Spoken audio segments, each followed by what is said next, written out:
So welcome, ladies and gentlemen, to Get Property Wise every Wednesday at 1 p.m., where we talk about investing, we talk about property, we bring on experts in their fields.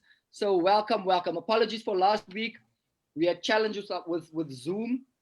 We just couldn't get in. We tried multiple times and we couldn't get in, but we're here today.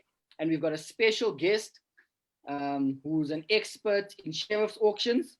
So you guys are going to love this. But I think before we start, guys, let me just tell you more about Property Pick for those of you that don't know. So Property Pick is an online property portal that connects investors to investment opportunities, right? So if you are an investor, this is the platform for you. If you have an investment opportunity that you want to sell to our investment, then this platform is for you. And we can also connect you to a power team, a vetted power team, right, that we have for you. We've got spreadsheets, legal templates. So check out the website. That's www.propertypick.co.za. You with me? Okay. So good stuff. So welcome, Kgothatso. Thank you, brother. Thank you, Xaba. I was thinking, Kgothatso. Now, Kgothatso, we've been friends for, I don't know, we started together at the auctions. This was about, what, 8 years ago? 7? I think it's 6 years odd.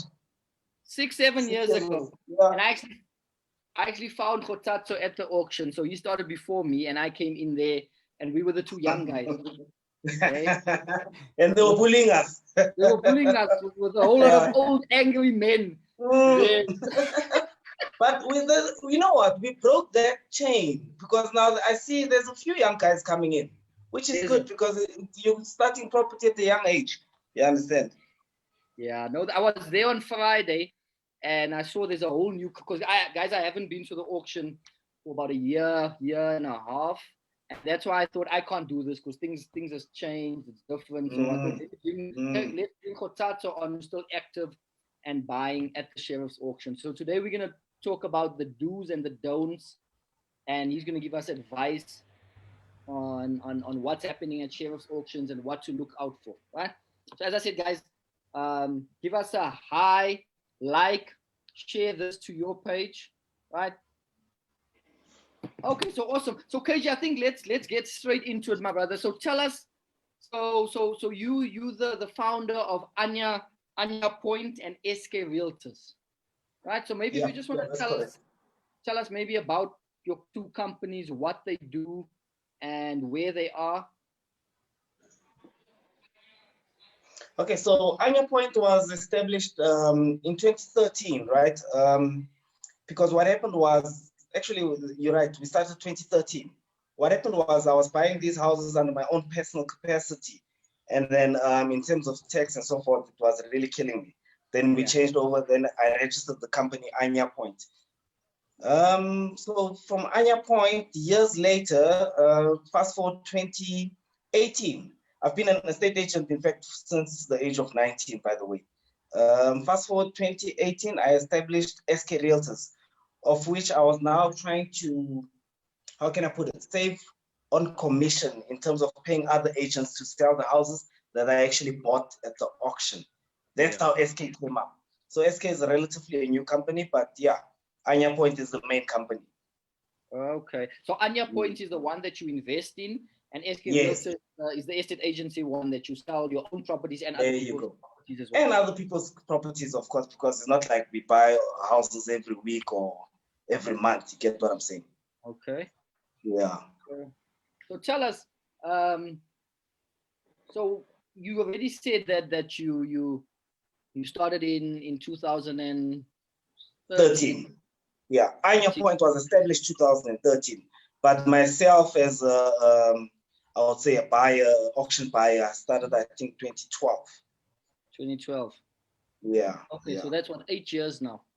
8 years experience in the buying field, but in the real estate field, in being an estate agent, it's I'm sure it's over 12 years. Is it? I actually saw in the newspaper your mentor. Yeah, he passed away. We were actually, sad story, but yeah, let his soul rest in peace. No, thanks. So thanks for telling us. Candace, I'm not sure, do you have a... Can you hear us, Candace? Hello? Is she there? Yes, we can hear you. Okay, great. No, it seems like I just lost a little bit of connectivity there, but that's good. So, yeah, so I just have some questions, KB. So, yeah, you and Leroy have been talking about, when you met one another.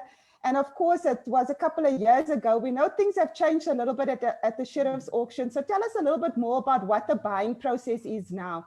So if you are a new investor and you want to now start investing, or you want to start buying property from the sheriff's auction, so what are the steps involved? Is there registration that you need to do? Are there some fees that you need to put down up front? If you can maybe just give us a little bit more detail just in terms of that process to get started. Okay. So in general, I would say the principle is still the same, that you register prior to the auction, 24 hours or some auctions, even 48 hours before the auction, right? Now from sheriff to sheriff, it will differ because one sheriff will tell you that, listen, after buying, you've got X amount of time to pay me my deposit as well as my 10%, how can I say, 10% on the purchase price, right? Some sheriffs will say to you, you've got an hour. Some sheriffs will tell you after the auction.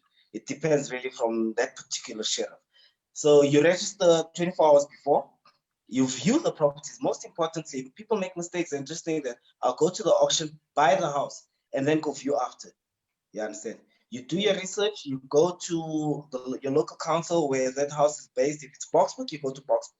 You find out what's outstanding in terms of rates and taxes, because you are liable for those particular fees, right? There's what we call, it's called section 118. I think it's section 1181 or 2.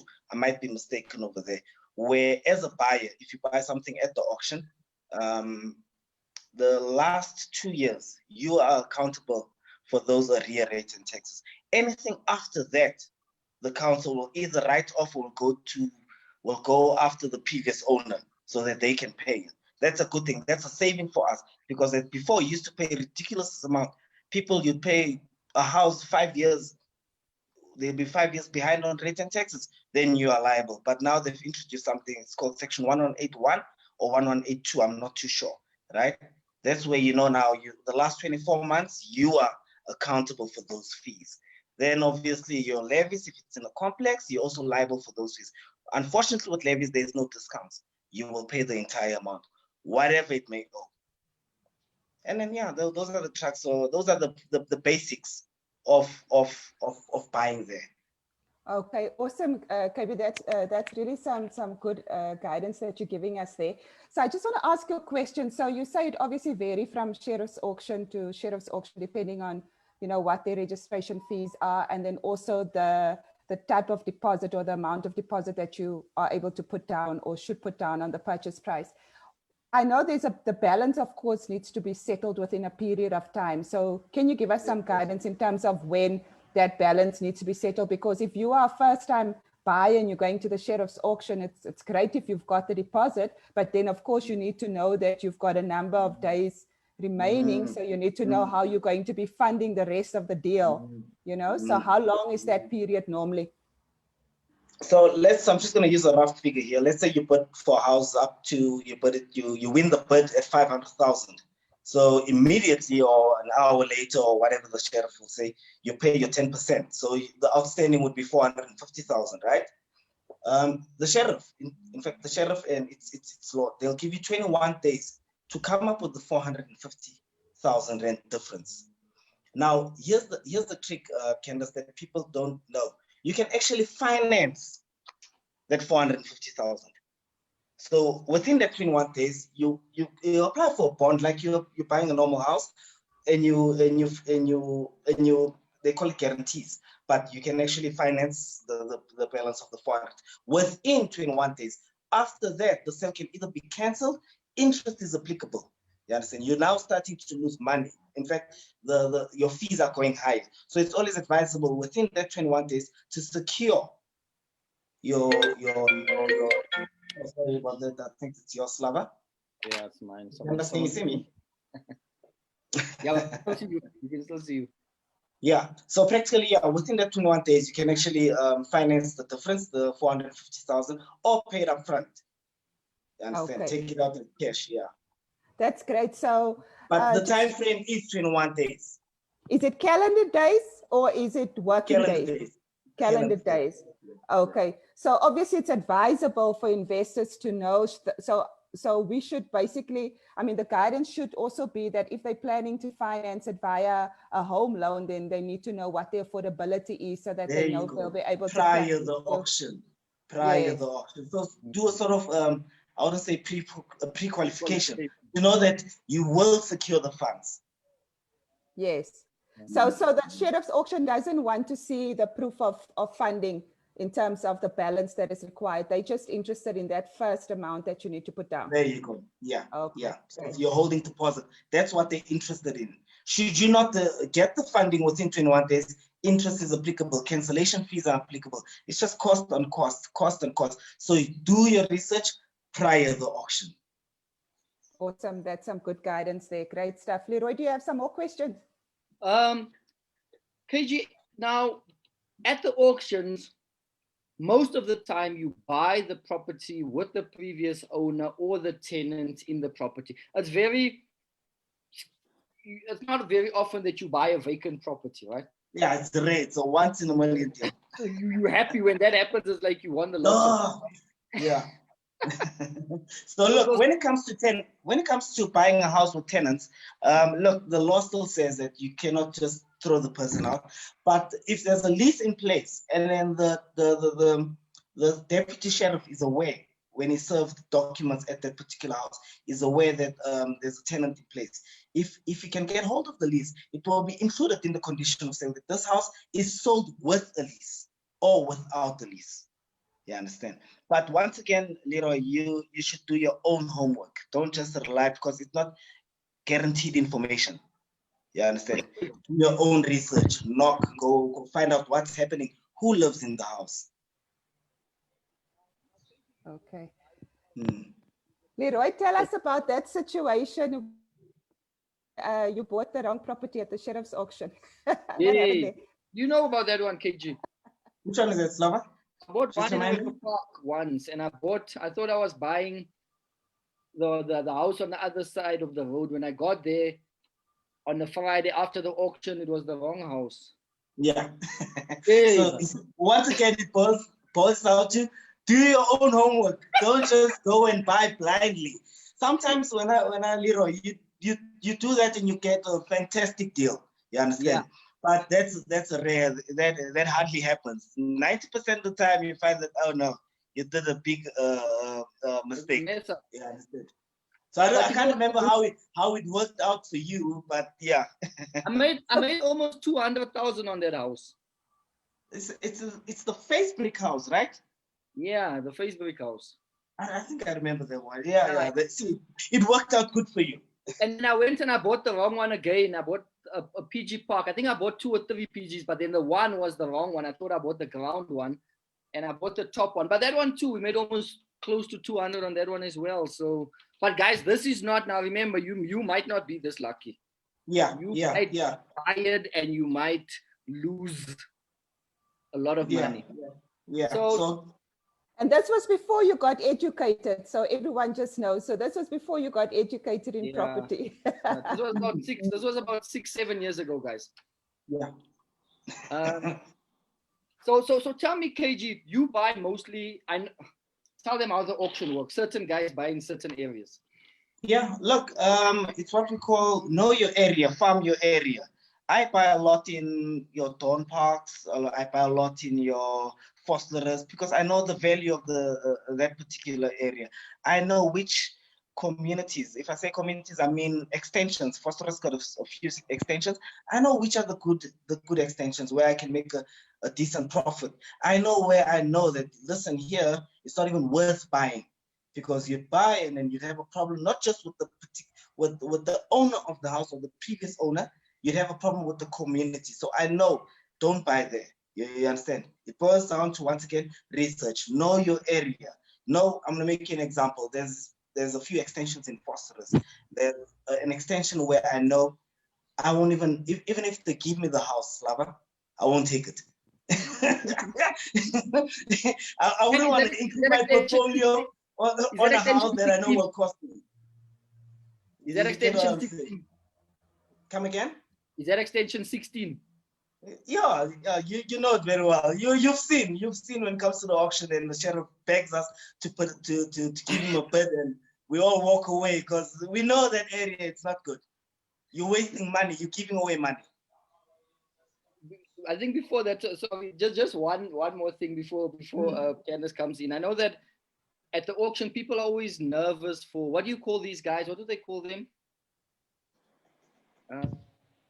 Just remind me.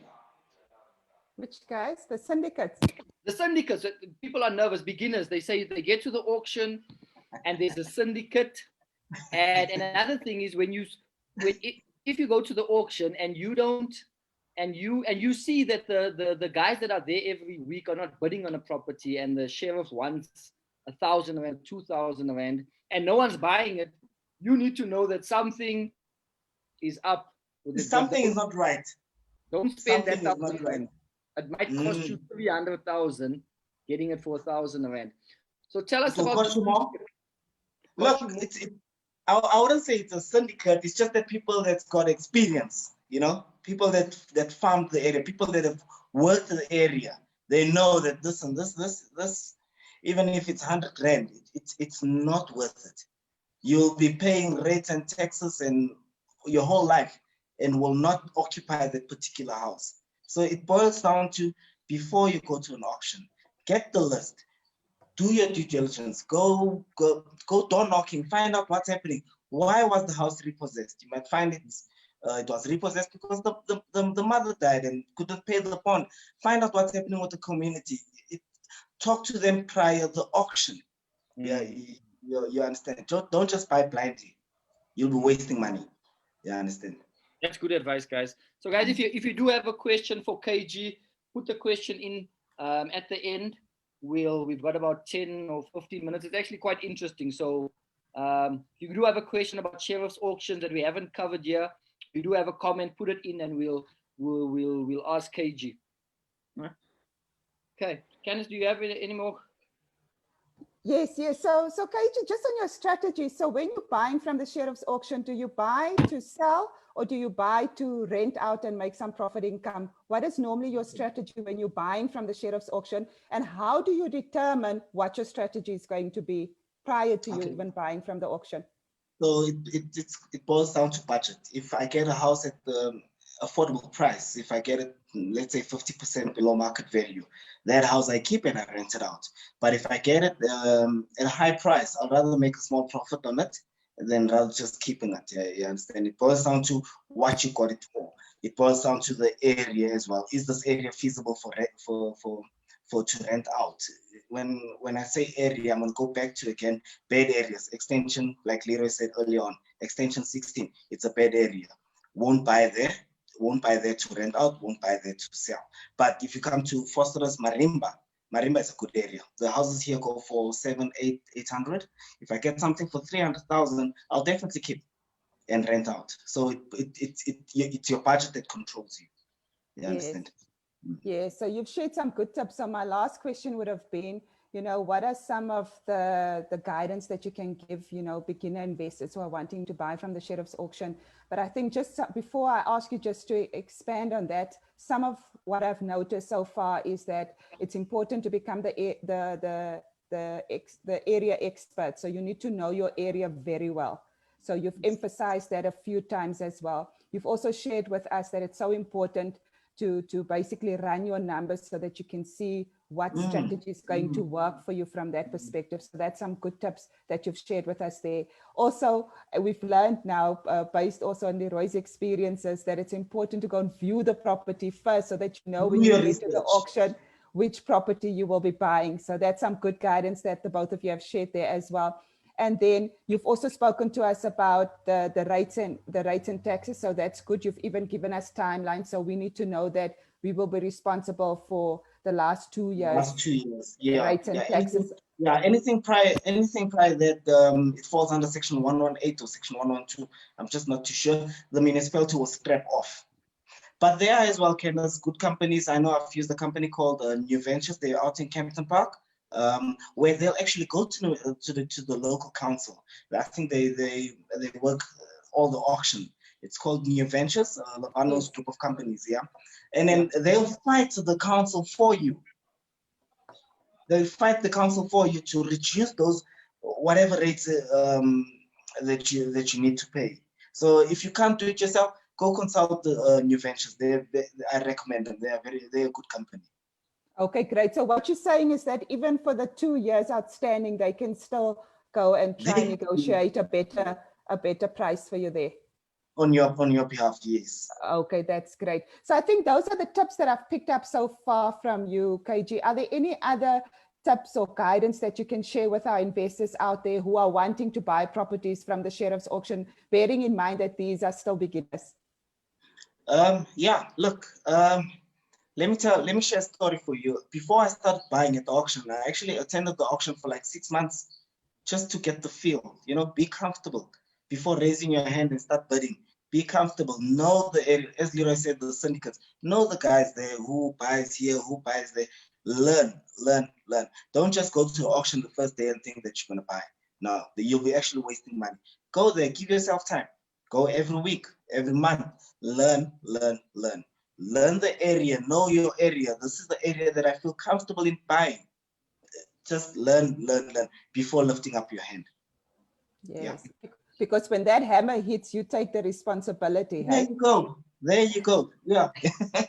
It could either be a good thing or a bad thing. So yeah.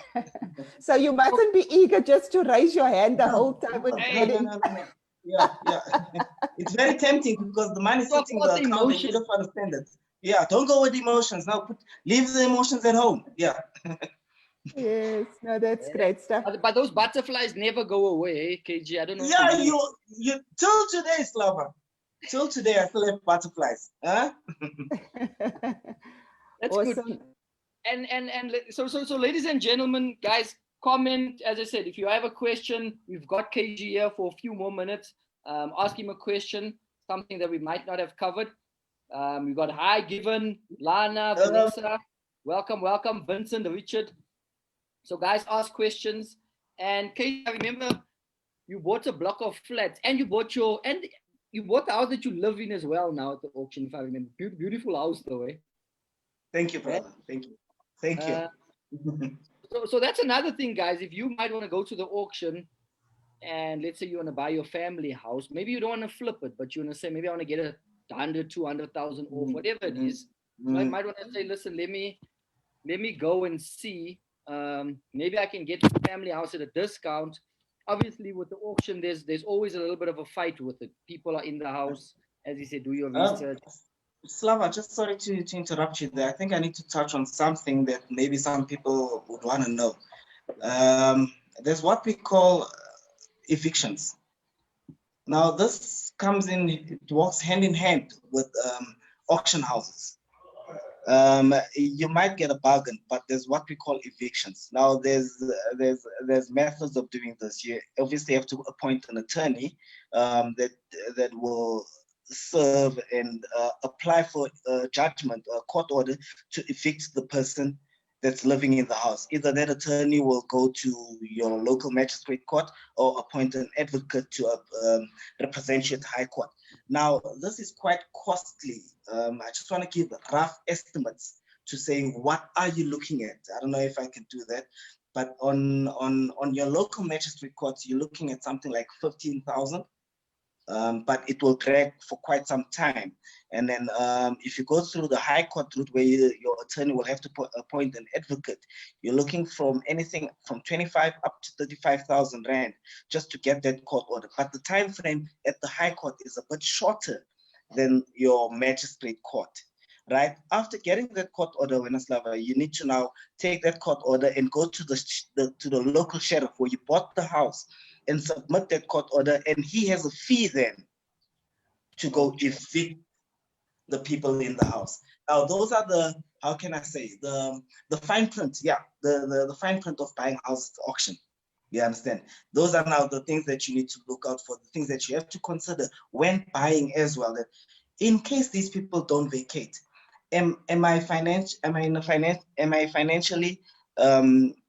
am I in a position to cough out an additional 35,000 rand to go evict the people? Those are the things that you should remember, that the person in the house lost the house. You understand? So it's rare that they'll just walk out. They'll want to fight you. They'll want to. So the right thing to do is consider the eviction cost as well when you buy.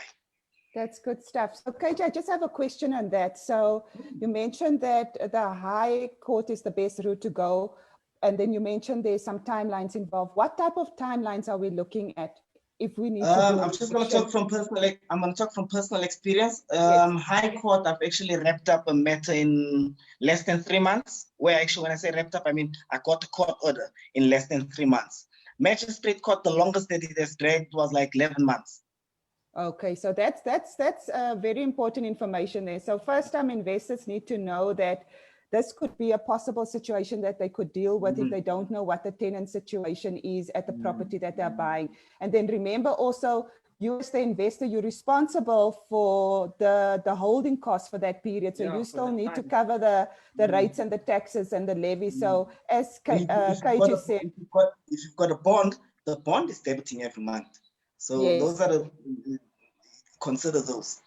Yes, and that's important because now you may be not able to get any rental income during that period. So you are liable for all the cost over the duration of, depending on how long the case is going to be. So thank you. That's very good insights that you're sharing with our investors there. So Leroy, I think that covers it from my side. I don't see any other questions from everyone. I would have thought that, people would have asked more questions. I'm getting excited here about this. But now we need to register online, hey? And the registration fees are different at every auction. Boksburg is every auction, yeah. I know Pretoria East is 100,000. Some in Sandton, I think Sandton 50, but I could be mistaken. Benoni is 5,000. Boksburg is 15,000. So it varies from auction to auction, from sheriff to sheriff, if you may say. I was laughing now when you're talking about the evictions, because you say those days are gone about taking the door off. Sorry, Slava, your audio is low. I can't hear you. Leroy, just come closer. We can't hear. Okay, sorry. I think the line is getting bad. Yeah, you say those days are gone where you take the door off, or you send in the boys, or. You need to talk the truth. You tell the people the truth. Let's not beat around the guys, stay safe and legal, but let KG tell you the truth, please.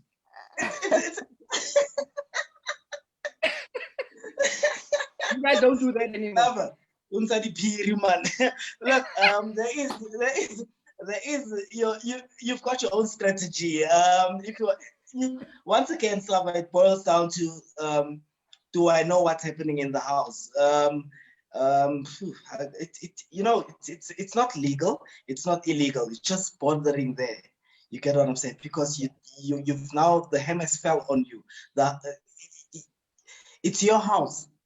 So it's maze. It took me haze. It's like my festival 8 hours. If I want to take out my doors, it's my doors. I'm not evicting you. I'm taking out my doors. You get what I'm saying? So let's not touch that, because we don't want to get people in trouble. Yes, guys, don't do that. Write this down. Don't do that. Keep it safe. Keep it legal. Cross the T's, dot the I's. Get an eviction attorney. And I think the nice thing that we need to share is that you buying a house for investment, but someone is losing a home. A family is losing a home. So you need to be considerate from that side as well. From my side, KG, I don't have anything else. Would you advise the beginning? Oh, you already said, do your research, go watch, make sure you know the area, make sure you know. Farm your area, know your area. Buy the area where you are comfortable. You know, don't just buy because you want to own a house. You'll end up owning a liability instead of something that will give you money. Yes. Okay. No, that's good. From my side, that's it, KG. Thank you, Candace. Awesome. Awesome. Thank you so much, KG, once again. Thank you for your time. Thank you for your insights, really good insights that you shared with us. So thank you. So for those of you who are listening or who will be listening, I take notes, get your notepad and your pen as you listen to this particular Get Property Wise that we've done today. A lot of good nuggets and advice and guidance that KG has shared there. So really good conversation. Thank you. So I think I just want to share one last thing with everyone. So just remember, as Property Pick, you are able to go and find some of the good deals that you're looking for on www.propertypick.co.za. Also remember, if you need to sell your property quickly for whatever reason, doesn't matter what condition your property is in, remember we do have the free listing package. So please make use of that. If you're in a situation today and you need to sell your property quickly, for whatever reason, go and list your property and it will be advertised directly to investors who are looking to buy your deal. So it doesn't matter what condition your property is in, just remember that's an opportunity. So once you've explored all other opportunities and you're not able to, manage your situation, then the next best thing is try and sell that property as quickly as possible. We don't want your property to end up at the sheriff's auction, because another thing that we maybe did not mention as part of this conversation is that if your outstanding debt is not covered at the sheriff's auction, so let's say an investor bought your property, but the outstanding debt is not covered and you still maybe owe 100 or 200 or whatever amount you still owe on that particular property, just remember that you as the previous owner are still liable for that outstanding debt for the next 30 years. So it's important for you to make sure that, before your property is repossessed by the banks, because that's how the properties end up at the sheriff's auctions, they've been repossessed by the banks. Before you get to that situation, try and, sell your property so that you're still able to at least cover your outstanding debt and make a little bit of a profit there. Okay, so that's www.propertypick.co.za. And then for our investors as well, remember we've got 3 awesome packages that we've recently launched. We've listened to some of our investors and we've tried to cater for your different needs. So we have a silver, a gold, and a platinum package. So just depending on what type of investor you are and what your needs are, remember there's different packages and really a lot of value adds that you're able to get as part of your packages. So go onto the website and you'll be able to see all the detail. So I think that covers it. Leroy, anything else from your side? Some last words? I think before next week, Candace is going to talk about Airbnb. So we're going to look at Airbnb and what are the pros and the cons of Airbnb, right? So Candace will cover that. For some of you, it took a bit of a knock now with lockdown, but it's coming back, Airbnb in certain areas. So Candace will chat about Airbnb next week, Wednesday, 1 o'clock. So log in. And KG, my brother, if you can tell people how to get a hold of you, for those that are interested, for those that are in Vosloo, in Boksburg, where do they find you, your social media or your contact details? Okay, I heard Candace saying for your investors, look, if they want to sell their house, they can drop me a mail. It's info@skrealtors.co.za. And my website is www.skrealtors.co.za. Okay, KG, you're on mute. Sorry, you've just muted yourself. Sorry about that. Okay, Yeah. Just repeat that. info@skrealtors. If you've got people after buying their houses, if they want to flip them, I'm more than willing to help them sell those houses. info@skrealtors. If not, www.skrealtors.co.za. My contact details are on there. Awesome. Okay. Thank you. So we'll also add that to our chat box later on, everyone. So we'll also add KG's details there for those of you who would like to get hold of him. Lekker. Thanks, Candace. Okay, awesome. Thanks, KG. Thanks, Candace. Thanks, guys. Nice one. Bye. Bye-bye. Have a good one. Bye, everyone.